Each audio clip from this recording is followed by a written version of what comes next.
Hello everyone. Today we take a moment to look back at the lives of artists who have recently passed away. Individuals who touched audiences through their talent, dedication, and the lasting impact they left on film, television, and music. Although they are no longer with us, their work continues to live on in the memories of the people who admired them. If you find remembrance stories like these meaningful, please support the channel by liking the video and subscribing so you won't miss future updates. Thank you for being here with us. Now, let's begin. American actress Jennifer Runyon, best known to many viewers for her roles in the film Ghostbusters and the television series Charles in Charge, passed away on March 6, 2026, at the age of 65. Her family confirmed that she died after a period of battling cancer. Her passing marks the end of the life of an actress who appeared in a number of films and television programs that were familiar to audiences in the 1980s.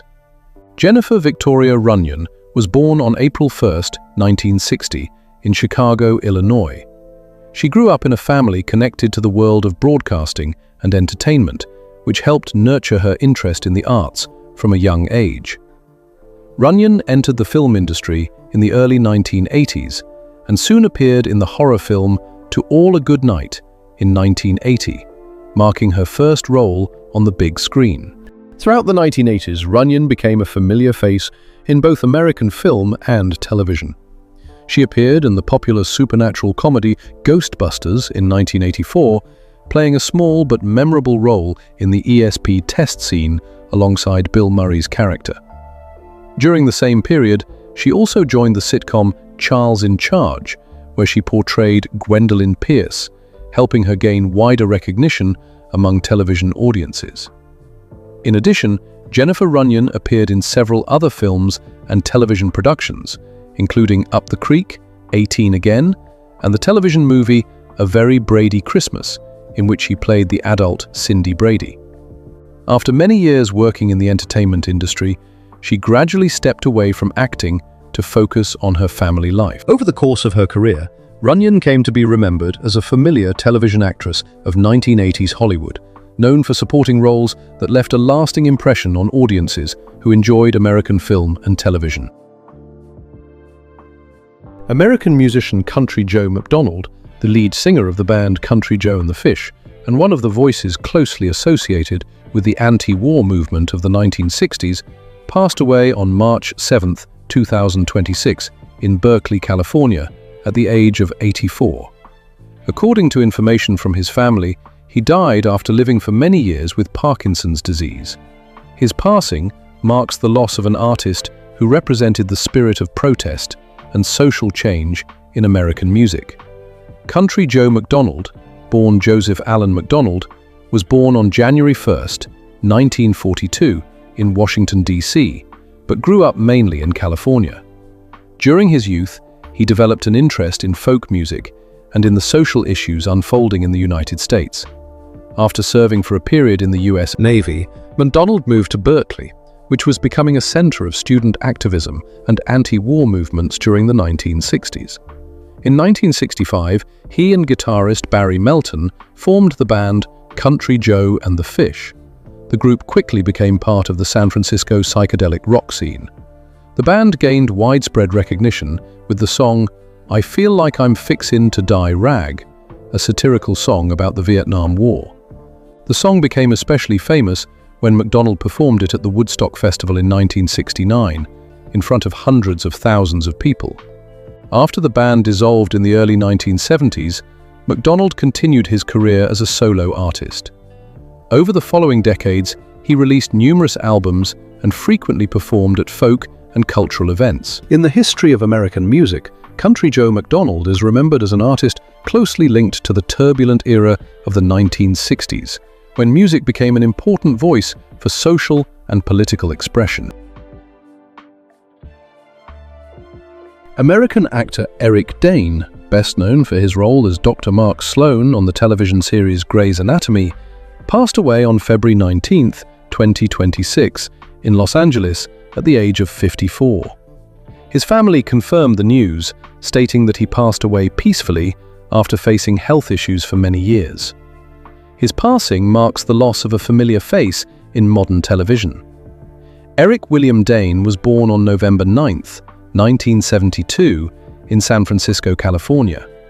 He developed an interest in acting during his teenage years and later moved to Los Angeles to pursue a career in television and film. Early in his career, he appeared in several television series before gaining wider recognition in major productions. Dane became widely known when he joined the cast of Grey's Anatomy in the show's second season, portraying the charismatic plastic surgeon Dr. Mark Sloan.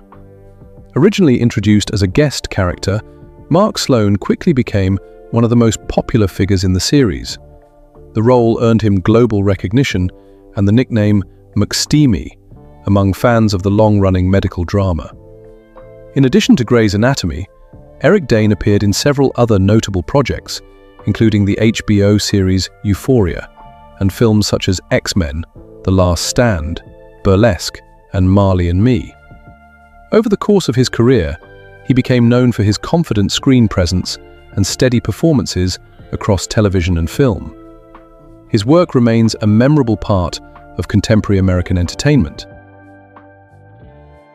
American Broadway artist Sondra Lee, best known as the original performer of Tiger Lily and Peter Pan, and for her appearance in the classic musical Hello, Dolly, passed away in New York on February 23, 2026, at the age of 98. Her passing marked the end of a remarkable life that spanned many decades in theatre and the performing arts. Despite her small stature, Lee became one of the most distinctive and memorable figures in the history of Broadway. Sondra Lee began her career in 1947, when she boldly walked into an audition that had already ended and caught the attention of renowned choreographer Jerome Robbins. Impressed by her confidence and talent, Robbins remembered Lee and later continued to work with her on stage. That unexpected moment opened the door to a long and enduring career in musical theatre. In 1954, Lee became the first actress to perform the role of Tiger Lily in Peter Pan on Broadway, appearing alongside actress Mary Martin. When the production was broadcast live on NBC, the program attracted about 65 million viewers, making it one of the most widely watched Broadway stage broadcasts of its time. A decade later, she joined the famous musical Hello, Dolly in 1964, playing Minnie Fay alongside stars such as Carol Channing and Ginger Rogers. Beyond her stage career, Lee also worked as an acting coach and creative mentor. Over the years, she guided many well-known artists, including Marlon Brando, Jane Fonda, Dustin Hoffman, Sally Field, John Malkovich, and Amy Adams. She also directed, painted, and wrote a memoir titled I've Slept with Everybody, and was working on a second book at the time of her passing. American actor Robert Duvall, known for his memorable performances in films such as The Godfather, Apocalypse Now, Tender Mercies, and Lonesome Dove, passed away at the age of 95. According to a statement shared by his wife, Luciana, he passed away peacefully on February 15, 2026, at his home, surrounded by family and loved ones. His passing marks the end of the life of one of the most respected actors in the history of American cinema. Robert Selden Duvall was born on January 5, 1931, in San Diego, California, and grew up in a military family. He later studied acting at the Neighborhood Playhouse School of the Theatre in New York, where he trained alongside several artists who would later become major stars, including Dustin Hoffman and Gene Hackman. During the early years of his career, he appeared in stage productions and television roles before gradually establishing himself in Hollywood. Duvall began gaining widespread recognition in the 1970s through a series of highly acclaimed performances. His roles in films such as The Godfather and Apocalypse Now received strong praise from critics and helped establish him as a versatile and distinctive actor. He later continued to leave a strong impression with performances in works such as Tender Mercies and the television miniseries Lonesome Dove. Throughout his long career, Robert Duvall received numerous prestigious awards, including 1 Academy Award, 2 Emmy Awards, and 4 Golden Globe Awards. His performances were often praised for their authenticity and emotional depth. With more than 6 decades in the entertainment industry, he leaves behind a legacy that continues to influence generations of actors and filmmakers around the world. American salsa musician Willie Colon, a pioneering figure who helped shape the New York salsa movement, has died at the age of 75. His family confirmed the news in a statement posted on his official Facebook account, saying he passed away peacefully, surrounded by loved ones. His passing marked the loss of one of the most influential artists in Latin music. Willie Colon was born on April 28, 1950, in the South Bronx, New York City. He began his musical journey at a young age and quickly became involved in the vibrant Latin music scene of New York. At just 16 years old, he recorded his first album, El Malo, alongside vocalist Hector Lavoe, beginning a partnership that would become one of the most important collaborations in salsa history. Throughout the late 1960s and 1970s, Colon helped popularize salsa through his work as a trombonist, band leader, and arranger. Songs such as Che Che Cole, Cale Luna Cale Sol, Aguanile, La Murga, and Juanita Moore became widely recognized within the genre. After his collaboration with Lavoe, he later launched a solo singing career and released albums including The Good, The Bad, The Ugly, and Solo.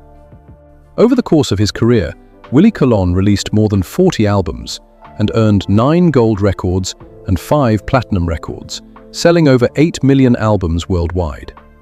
He also collaborated with artists such as Ruben Blades and Celia Cruz, and received multiple Grammy nominations in tropical music. Beyond music, Colon was known for his social activism and occasional appearances in film and television. American actor John Wheeler, a distinctive performer known for his roles in Star Trek, Broadway musicals, and numerous television programs, passed away at the age of 95. His daughter, Johanna Wheeler, confirmed that he died on February 6, 2026, at his home in Claremont, California, according to The Hollywood Reporter. His passing brings to a close a career that spanned many decades across stage, television, and film. John Lee Wheeler Jr. was born on June 20, 1930, in Corsicana, Texas. He attended Texas Christian University and later the University of the Pacific, where he graduated in 1952 with a bachelor's degree in music. After completing his studies, Wheeler served in the United States Army for several years before pursuing a career in the performing arts. Wheeler began appearing on Broadway in the early 1960s, taking part in musicals such as The Happiest Girl in the World, Keen, Café Crown, I Had a Ball, and Sweet Charity. Before making his Broadway debut, he also performed with the New York City Opera, demonstrating a strong foundation in music and stage performance. On television, Wheeler became known for a number of memorable supporting roles. He appeared in the 1967 Star Trek episode Journey to Babel as Ambassador Gav, a Tellarite diplomat. In 1982, he also appeared in the series The Dukes of Hazzard as Mr. Rubottom, and later portrayed William Frawley in the 1991 CBS television film Lucy and Desi Before the Laughter. Over several decades, Wheeler became a familiar presence on American television. He was married to Helen Wheeler from 1959 until her passing in 2013. He is survived by his daughter Johanna, his sons Christopher and Timothy, and his grandson Brandon. Throughout his career, Wheeler was known as a dependable character actor who left many memorable impressions on both stage and screen. Keanu Reeves, a name associated with many memorable moments in world cinema over several decades. On screen, he often appears not as a perfect hero, but as a person carrying a quiet and distinctive stillness. His characters are sometimes weary, sometimes confused by the world around them, yet they continue moving forward with determination. It is this combination of inner strength and very human vulnerability that has made Keanu Reeves' roles feel especially relatable to audiences. In many films, he is not the type of hero who always has everything under control. Instead, Keanu's characters often resemble people trying to understand the world and understand themselves. They may fail, they may lose their way, but they keep walking forward. That quality has made Keanu Reeves's image a very different kind of symbol in Hollywood. However, Keanu Reeves's story did not begin in Los Angeles. It began in a place far from Hollywood, the city of Beirut in Lebanon. Keanu Charles Reeves was born on September 2nd, 1964, in Beirut, a city located at the crossroads of many different cultures. At the time, his mother, Patricia Taylor, was working there as an English costume designer and performer. His father, Samuel Nolan Reeves Jr., was an American from Hawaii, with a family background that blended several cultures, including native Hawaiian, Chinese, Portuguese, and Irish heritage. That combination created a boy with a very distinctive appearance and a name with a poetic meaning. In Hawaiian, Keanu means cool breeze over the mountains. It is a name that suggests calmness and gentleness, but Keanu Reeves' childhood was far from peaceful. His family soon faced upheavals that a child was far too young to fully understand. Keanu's father struggled with serious personal problems, including drug addiction. Family life became unstable and tense.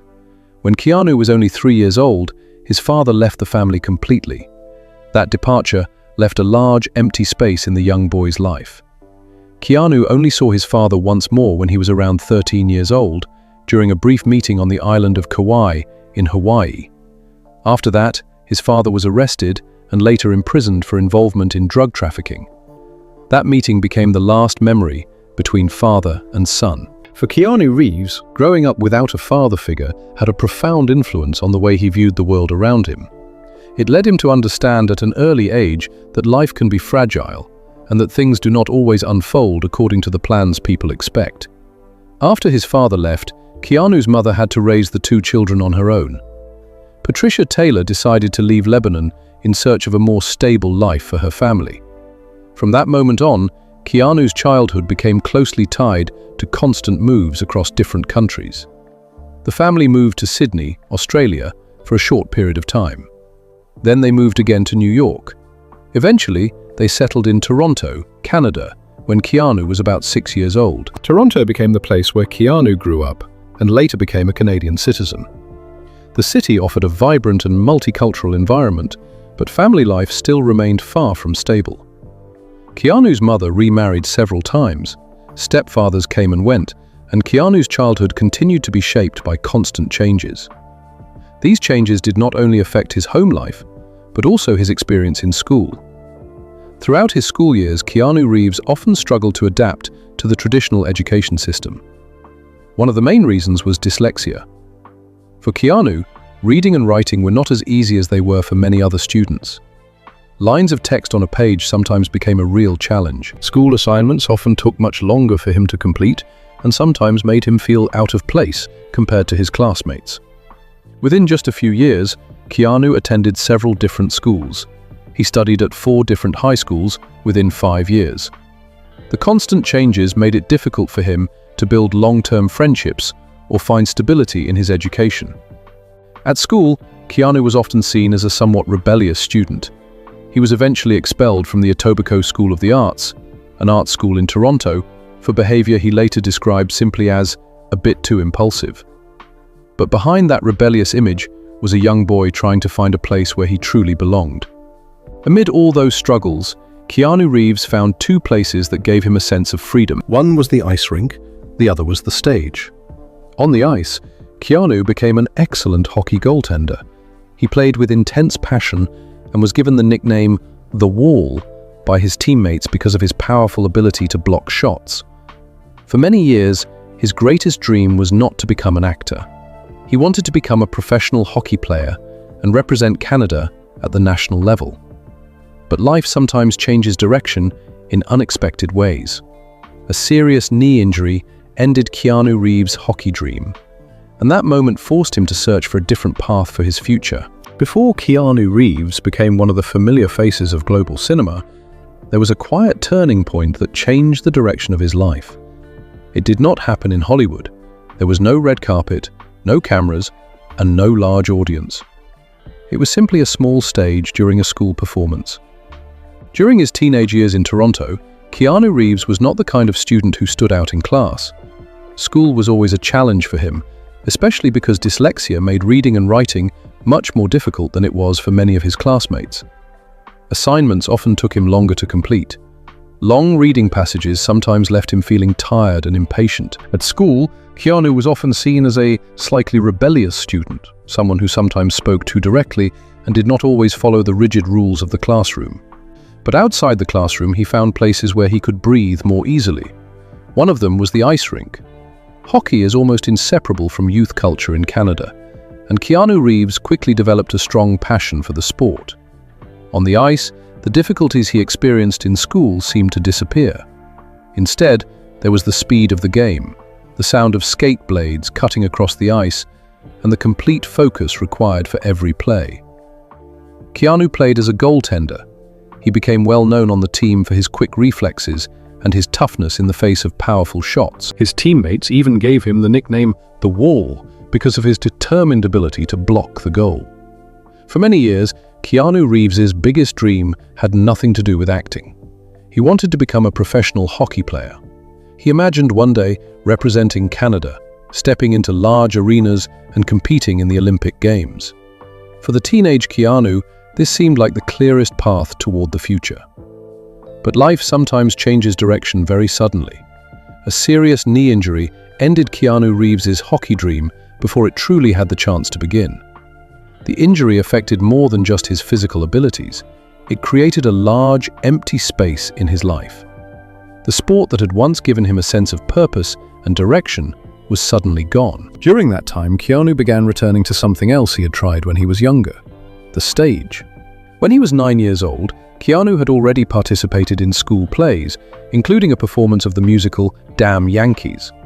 At the time, it had simply been a small activity, a simple experience of childhood.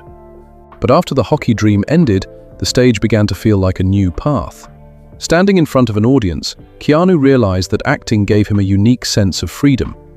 When he stepped into the role of another character, the struggles he faced with reading and writing no longer seemed to matter as much. He could tell a story through emotion, through gestures, and through his presence on stage. Gradually, the idea of pursuing acting began to become clearer in his mind. At the age of 17, Keanu Reeves made a difficult decision. He dropped out of high school. Instead of continuing along the traditional academic path, Keanu chose to attend an alternative school that allowed him to work while pursuing acting. During the day, he took on small jobs to support himself. At times, he worked at the ice rink, sharpening skates for hockey players. At other times, he worked in landscaping or other forms of manual labor. Most of his remaining time was spent attending acting classes and going to auditions. It was not an easy path. His first roles were very small, sometimes appearing only in Canadian television programs or short commercials. One of his earliest appearances was in a Coca-Cola commercial in which he played a bicycle racer. Those early steps may have seemed modest, but during that period, Keanu Reeves began learning how to face rejection, an unavoidable part of the acting profession. And then, at the age of 20, he made another major decision. Keanu Reeves packed his few belongings, got into his old 1969 Volvo, and drove from Toronto to Los Angeles. A long journey across the continent.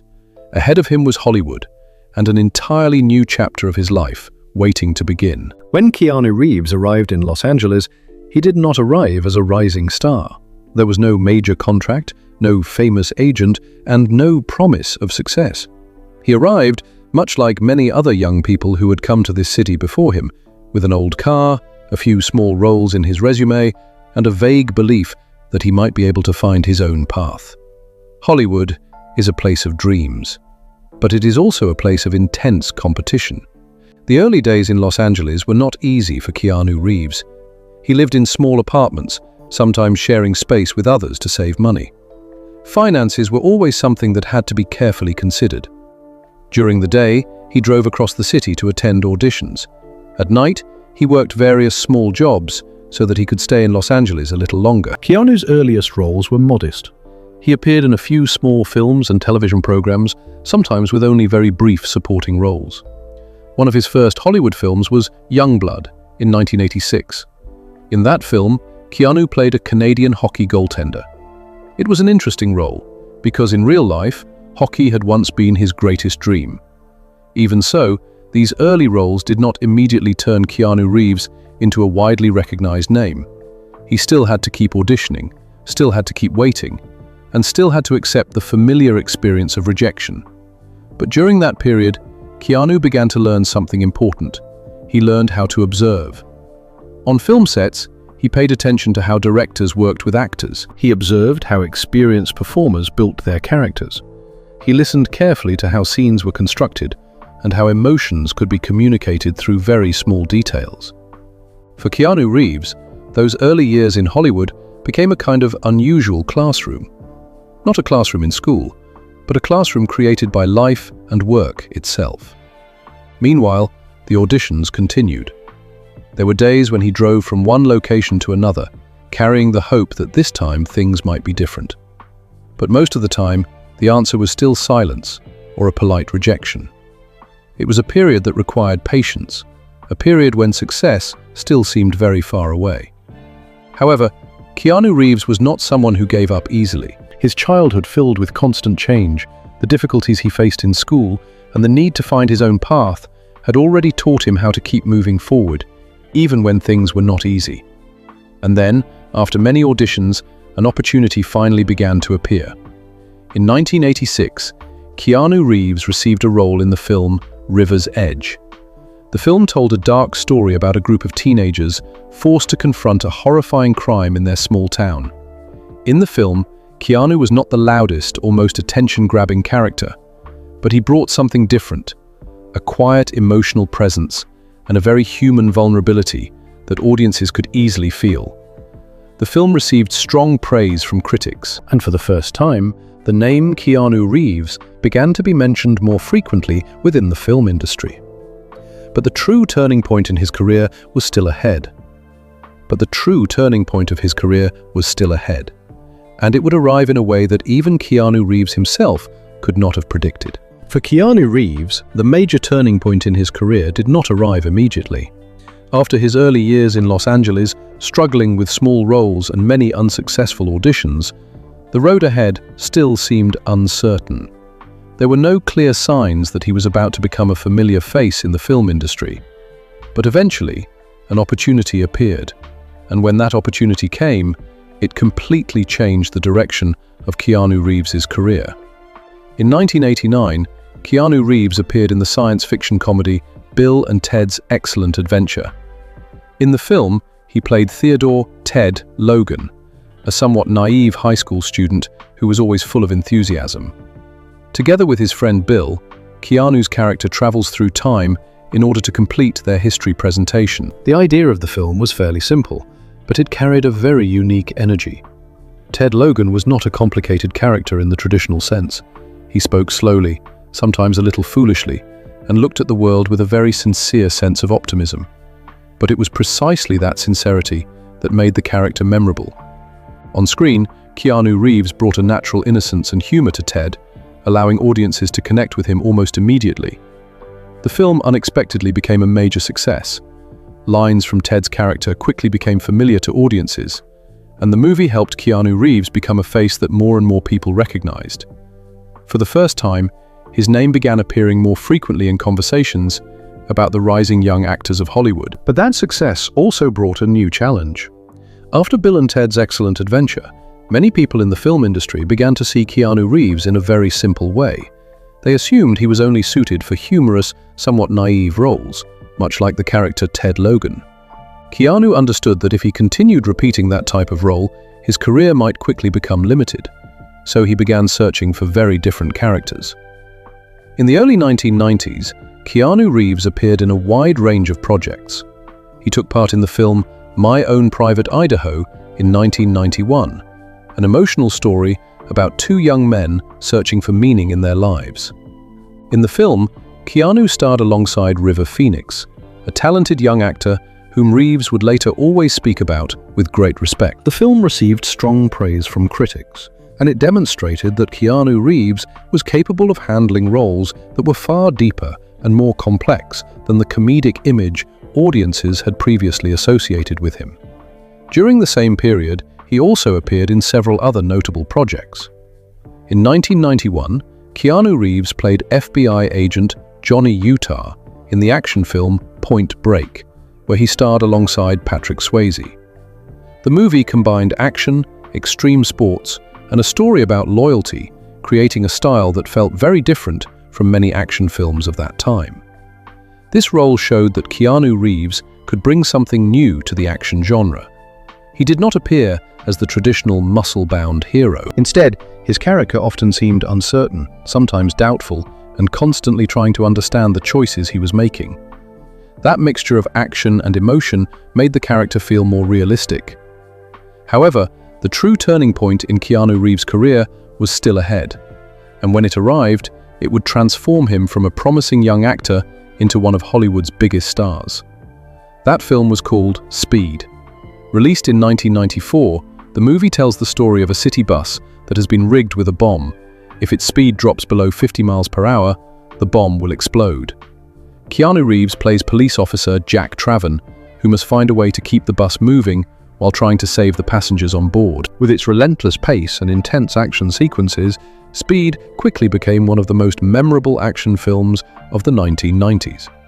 The success of the film not only established Keanu Reeves as a new action star in Hollywood, but also opened an entirely new chapter in his career. After the success of Speed in 1994, Keanu Reeves was no longer seen as a young actor searching for opportunities.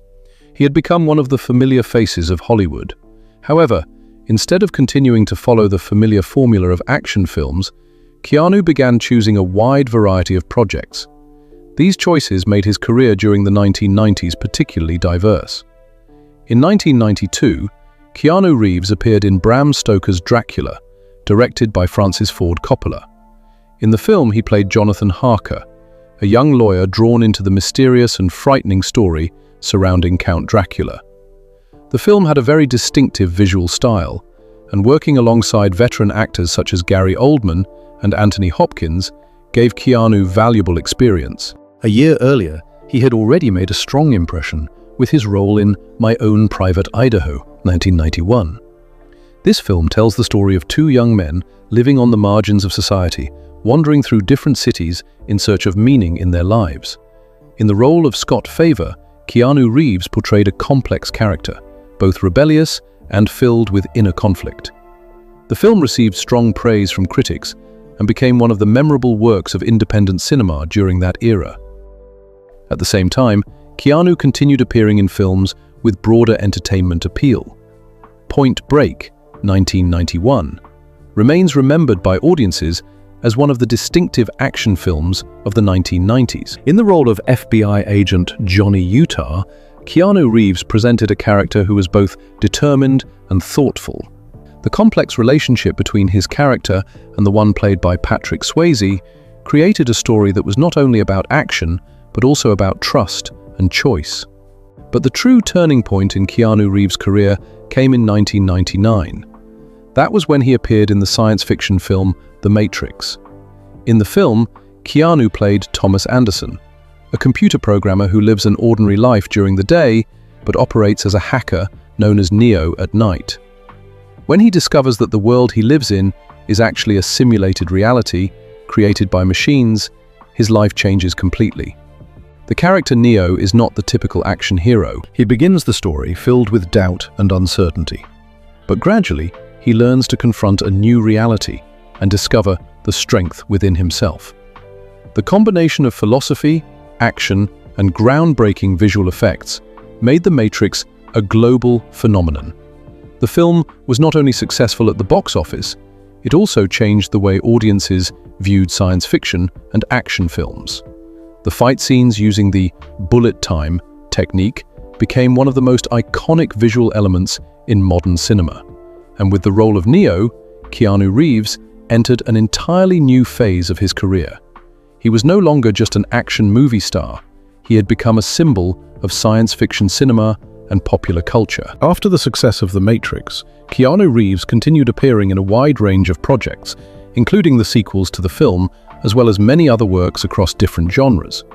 But while his career was reaching its peak, Keanu Reeves' personal life was about to face extremely difficult challenges, and those events would change him in ways far deeper than any role he had ever played on screen. For many people, the late 1990s and early 2000s marked the moment when Keanu Reeves reached the height of his fame. The success of The Matrix turned him into one of the biggest stars in Hollywood. But behind the bright lights of movie premieres and the admiration of audiences around the world, Keanu Reeves' personal life was facing far deeper challenges. During those years, one of his greatest concerns was the health of his sister Kim Reeves. Kim was diagnosed with leukemia in the early 1990s. For Keanu, it was a devastating shock. The two siblings had grown up together through a childhood filled with constant changes, and Kim had always been a very important person in his life. Throughout the years of her treatment, Keanu Reeves spent as much time as he could by her side. He often paused or rearranged his work schedule so he could be with Kim during the most difficult moments. Family members later shared that Keanu frequently visited the hospital, cooked meals for his sister, and tried to bring her a sense of calm during the long and exhausting months of treatment. During this time, Keanu Reeves also began to take a more active role in supporting cancer research and helping children's hospitals. He made financial contributions to several medical research projects, but often did so quietly, without attaching his name to charitable foundations. For Keanu, what mattered was not media attention, but whether those contributions truly helped people who needed it. However, the challenges in his personal life did not stop there. In the late 1990s, Keanu Reeves began a relationship with Jennifer Syme, a woman working in the music and film industry in Los Angeles. The two quickly became close and built a fairly private life together, staying away from the spotlight of the press. In 1999, they received joyful news. Jennifer was pregnant, and the couple began preparing for the arrival of their daughter. They had chosen the name Ava Archer Syme Reeves. But only a few weeks before the due date, a tragedy occurred. Their daughter was stillborn. The loss plunged them both into a period of deep grief. Plans for a small family disappeared in a single moment. Their relationship gradually changed after that. Keanu and Jennifer eventually separated, but they remained in contact and continued to care about each other as friends. Then, another tragedy followed. In 2001, Jennifer Syme died in a car accident in Los Angeles. She was only 28 years old. For Keanu Reeves, it was an enormous shock. Within just a few years, he had faced several profound losses involving people close to him. Those who worked with Keanu during that period later said that he went through a very quiet time after these events. He appeared less frequently in public. He avoided unnecessary interviews and spent more time on his own. Yet instead of allowing these experiences to turn him bitter, Keanu Reeves seemed to choose a different path. He continued working. He continued to take part in film projects, even when some of them were smaller productions compared to the blockbuster films he had done before. In the years that followed, many stories began to emerge from people who had worked with Keanu Reeves, stories that revealed another side of him. One colleague recalled that Keanu often remembered the names of people on the film crew, from the director to the support staff. Others said he would spend time talking with technical crew members after filming had finished. These gestures may have seemed small, but to the people who worked with him, they revealed a great deal about the person Keanu Reeves truly was. He was not just a movie star. He was someone who tried to treat the people around him with respect and kindness, and those personal experiences helped shape the man he had become. A quieter man, but also a deeper one. In the lives of many artists, there comes a time when the spotlight begins to soften. Not because they disappear from public view, but because their story moves into a different chapter, a quieter one. For Keanu Reeves, the past few years seem to carry that feeling. After decades working in the film industry, he is no longer known only as an action actor or a box office star. Instead, the image of Keanu Reeves has increasingly become associated with something simpler: calmness and kindness. While his career continues with major projects such as the John Wick series, Keanu Reeves' personal life has gradually become more stable. For many years, he was known as someone very private about his personal life. But in 2019, Keanu Reeves appeared at an art event in Los Angeles alongside Alexandra Grant, a visual artist who had collaborated with him on several creative projects. That appearance quickly drew public attention, not because of the glamour often associated with Hollywood relationships, but because of its simplicity. The two had known and worked with each other for many years before publicly acknowledging their relationship. Friends often describe their relationship using very simple words: calm, respectful, and deeply understanding. At the same time, Keanu Reeves has continued to pursue many personal interests outside of filmmaking. Music has always been an important part of his life. Since the 1990s, Keanu had played bass in the rock band Dogstar, and many years later, that passion still remains. He also spends time on another interest: motorcycles. Keanu Reeves is the co-founder of Arch Motorcycle Company, a company that produces custom-built motorcycles crafted with a high level of precision. For him, riding motorcycles is not simply a hobby, it is a way of finding quietness. Beyond creative projects, Keanu Reeves also continues to support many community initiatives. For many years, he has contributed to cancer research programs and children's hospitals. However, most of these contributions are made quietly. Keanu rarely speaks about them in interviews. For him, helping others does not need to become a headline. Perhaps it is these small things that have shaped the way the public sees Keanu Reeves today. On the internet, he is sometimes called by an interesting nickname: the nicest man in Hollywood. That title did not come from promotional campaigns, it came from small stories: a video of him giving up his seat on the subway, a thank you message to crew members behind the scenes, or the gifts he sent to the stunt team after completing a film. Those small details gradually formed a very distinctive image. A movie star who may appear in intense action scenes on screen, but in real life carries a quiet and humble presence. Looking back at the journey of Keanu Reeves, it becomes clear that his story is not only about films. It is the story of a person who has gone through many changes, from an unstable childhood, difficulties in school, and years spent searching for opportunities in Hollywood, to the profound losses he experienced in his personal life. But through all of those experiences, one quality seems to have remained constant: patience. In many films, Keanu Reeves has portrayed characters facing challenges that seem almost impossible to overcome. But perhaps what audiences remember most about him is not only the action scenes or the famous roles, it is the sense that behind those characters is a very real person. A person who understands that life can sometimes be difficult, yet still chooses to keep moving forward. And perhaps that is what has made the story of Keanu Reeves meaningful to so many people around the world.